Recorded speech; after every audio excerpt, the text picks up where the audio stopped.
एका आश्वस्त करणाऱ्या प्रसंगाच्या निमित्तानं आज आपण बाबासाहेबांच्या सत्यछायेमध्ये एकत्रित आलो. वडिला फुलला दोन बालिकेचा जो अत्याचार झाला त्यांनी 7 दिवसामध्ये महाराष्ट्राच्या नावलौकिकीला प्रचंड धक्का होता. आजचे राज्यकर्ते वीरबाईंच्या स्त्रियांच्या रक्षणाच्या संबंधीची जबाबदारी त्यांच्यावरती आहे त्याची जाण राज्यकर्त्यांना राहिली आहे. आणि त्यामुळे आपल्याला बघितलं की बदलापूरचा हातात झाला त्याचा निषेध होतोय.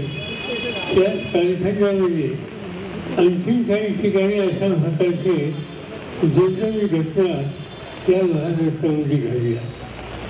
एक दिवस असा घडता महाराष्ट्रामध्ये कुठे ना कुठेतरी भगिनींच्यावर अत्याचार करण्याच्या संबंधीची बातमी ही दुर्दैवाने तुम्हाला मला वाचायला मिळते.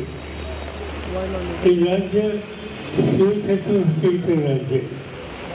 शिवछत्रपतींनी आपल्या राज्यामध्ये इंद्राच्या पाचव्याने एका भगिनीचा तिचा अत्याचार केला आणि तक्रार शिवाजी महाराजांच्याकडे गेल्याच्या नंतर शिवाजी महाराजांनी त्याचे हात कायम करण्याच्या संबंधीचे आदेश दिले आणि त्याला एक प्रचंड शिक्षा दिली. आजच्या परिस्थितीमध्ये जे काही घडलं त्याची गांभीर्याने सरकारने घेतली पाहिजे. संवेदनशील ही भूमिका त्यांनी घेतली पाहिजे. मला एका गोष्टीचं दुःख होतं की राज्यकर्ते राज्याचे समोर आणि त्यांचे सरकारी एक दोन सांगताय की बदलापूरच्या प्रकारामध्ये विरोधक राजकारण करताय. मुलीबाईंच्या अत्याचाराच्या विरुद्ध आवाज कोणी उठवला त्यांना राजकारण म्हणायचं हा जर निष्कर्ष राज्यकर्ते काढत असतील तर राज्यकर्ते किती संवेदनशील आहेत. वडिलांच्याकडे बघायचा त्यांचा दृष्टिकोन किती चमत्कारिक आहे याची प्रचिती ही आपल्या सगळ्यांना येते. जे काही घडलं ते महाराष्ट्रात घडून यायची आपली अपेक्षा आहे. ज्यांनी घडवलं त्यांचा तीव्र निषेध हा तुम्ही मी केला पाहिजे. मी आपल्या सगळ्यांना एक विनंती करतो.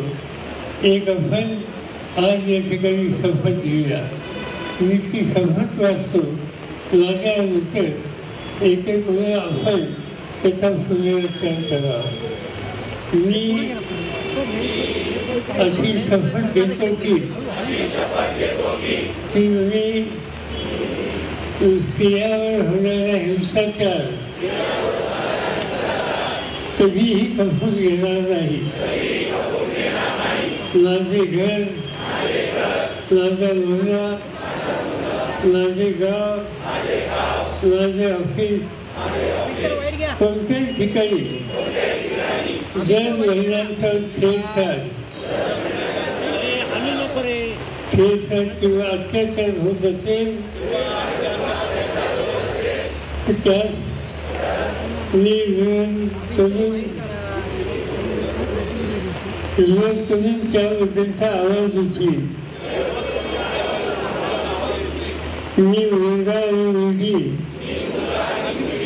असा भेदभाव कधी करणार नाही. महिलांचा सन्मान राखील आणि त्या पुण्यनगरीमध्ये सगळ्याच्या संपूर्ण महाराष्ट्रात आणि देशात महिलांसाठी अधिक सुरक्षित आणि भययुक्त स्थिती बनवण्यासाठी प्रयत्न करेल. जय हिंद.